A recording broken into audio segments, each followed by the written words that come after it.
In a world where Red Bull got bored of dominating Formula 1 and chose to retire from the sport because they wanted to get into the catering sector or something, I don't know. I mean, they've got plenty of investment in that field. But what F1 look like? It technically would be the F1 World runner-up ship. But hey, people would be interested because Alonso would be clearly dominating. I am aware that a lot of stuff that Red Bull did in the race would have some sort of influence in terms of the times and the results, but this is just a flight of fancy, something fun, and if you're a Red Bull fan, don't worry about it. You're actually going to win both titles. It's absolutely fine. I'm pretty sure that you're happy that Fernando Alonso would actually be winning a lot of things. And do keep watching, it does get spicy at the end. So with that, let's set the scene.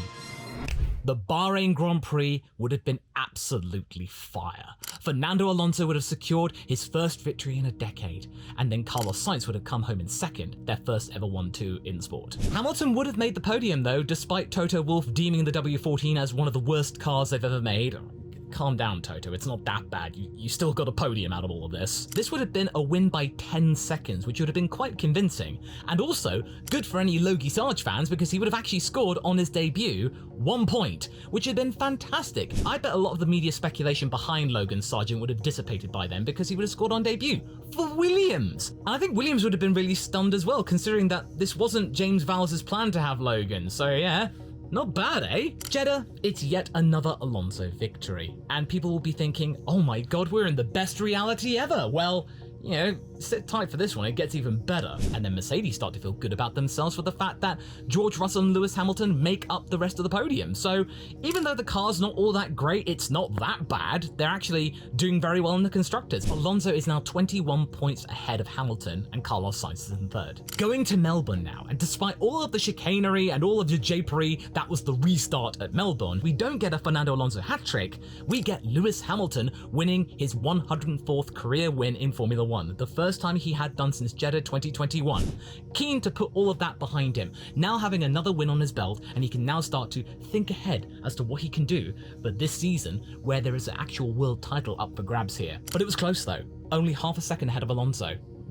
Also, Aston Martin secure their first ever double podium with Lance Stroll coming home in third place. But throughout all of this, Fernando Alonso is still 14 points ahead of Lewis. But if you're a Ferrari fan hoping for some glory in this non-Red Bull universe, then don't worry. Your time will come because Baku, oh, you're going to be eating well because Charles Leclerc dominates the entire weekend. He gets the sprint win, he gets the main win. 33 points comes his way. He is absolutely jubilant. I'm pretty sure he'll be a very happy camper, unlike his real life counterpart.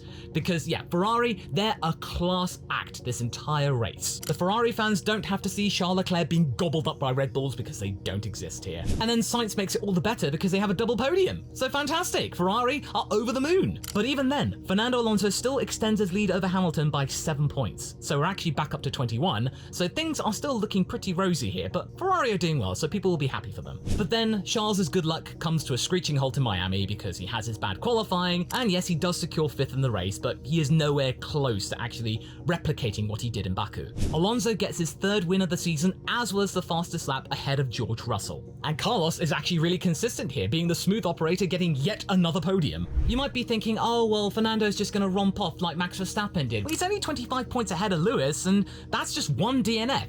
If Alonso retires with some kind of problem and Lewis scores big, then it's back to being all to play for again. Also, I bet the media is going to be lapping this up with the fact that, oh, it's going to be like 2007 all over again because Alonso and Hamilton were fighting for the title with the same team. Now they're not part of the same team, it's going to be even spicier because they can go all out, no team orders getting in the way. Sadly, the Emilia-Romagna Grand Prix is cancelled from what you probably can hear. You can hear the rain, so yeah, that doesn't change. But then we go to Monaco, where Fernando Alonso secures his 3rd Monaco victory. It's the first time he won it since, you guessed it, 2007, the media will be lapping it up even more. Hamilton is on the podium behind Esti Besti, who's going to be even more jubilant, taking really many leaps out of Fernando Alonso's blocking books from 2022, and making sure that Alpine have a very lovely weekend, as well as the entirety of France. But wait, if we're discounting Red Bull from all of this, shouldn't we be discounting AlphaTauri as well? Look over there! It's the Spanish Grand Prix, I see! And considering how well the Spanish drivers have actually been doing this season, they actually don't secure a win here. But Carlos Sainz does get on the podium at least, so there's something. Lewis Hamilton gets another win by 8 seconds, securing his first ever 1-2 with George Russell, and for some reason Lewis Hamilton starts to miss Valtteri Bottas somewhat. He's a very good teammate. Unfortunately, despite his podium place, Carlos Sainz falls out of the championship run for the top 3, George Russell taking his place. As we go to Canada, it's all between Alonso and Hamilton once more, but Alonso gets another win by 5 seconds this time around, and Williams are even more happy for the fact they secured 10 points this race, getting 5th place with Albon. So his heroics and defensive moves would have been even more lauded. Alonso's lead in the championship is now 34 points. This is where it starts to get quite clear that Fernando Alonso does have the advantage over Lewis Hamilton, but remember, we're not even at the midway point of the season yet. Oh, it's going to be a cakewalk here, but who would be thinking that? It's Fernando Alonso on his way to his 3rd world title. Everyone would be happy for him. Now, moving on to the 2nd sprint race of the season, we're in Austria, and Hülkenberg nearly gets Haas their first ever podium of some capacity with 4th place in the sprint race with a masterful pit change, so it would have made everyone even happier down there. But the star of the show would have been Lance Stroll, him securing 2nd place in the sprint, his best ever result in Formula 1.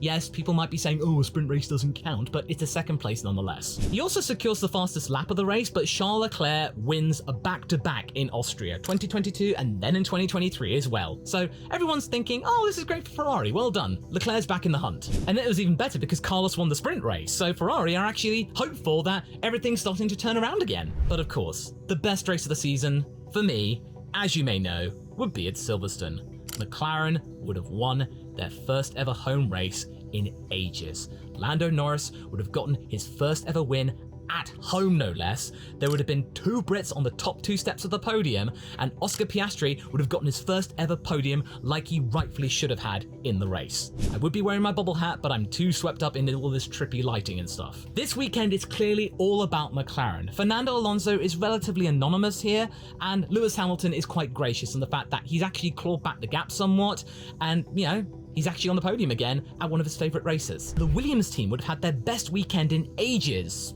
Canada was good. They would have had a double points finish with Logan Sargent securing 9th place, and then actually going over Nick de Vries in the championship standings. That might actually sounded the death knell for Nick de Vries anyway, so yeah, a 28-year-old being bested by a chap who barely knows what a kilometre is, according to the memes. Yeah. Nevertheless, this is what the Formula 1 championship would look like at this point in the season. Now we're nearing the halfway point. Alonso is ahead of Lewis Hamilton by 38 points. This is going to be a 2-way battle for the championship here because the rest of them are quite a ways behind.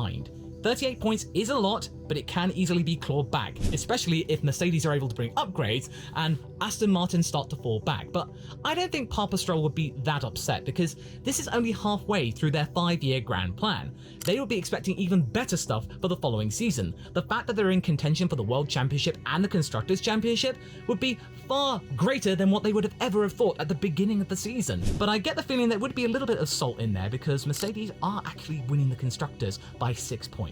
That Lance Stroll disadvantage, even though it is smaller, less significant than the real-life version, but thanks to Mercedes being consistent with their drivers, they are leading. Other things to take from this standings is that Alex Albon's doing even better, almost knocking on the door of the top 10, Oscar Piastri only 3 points ahead of him.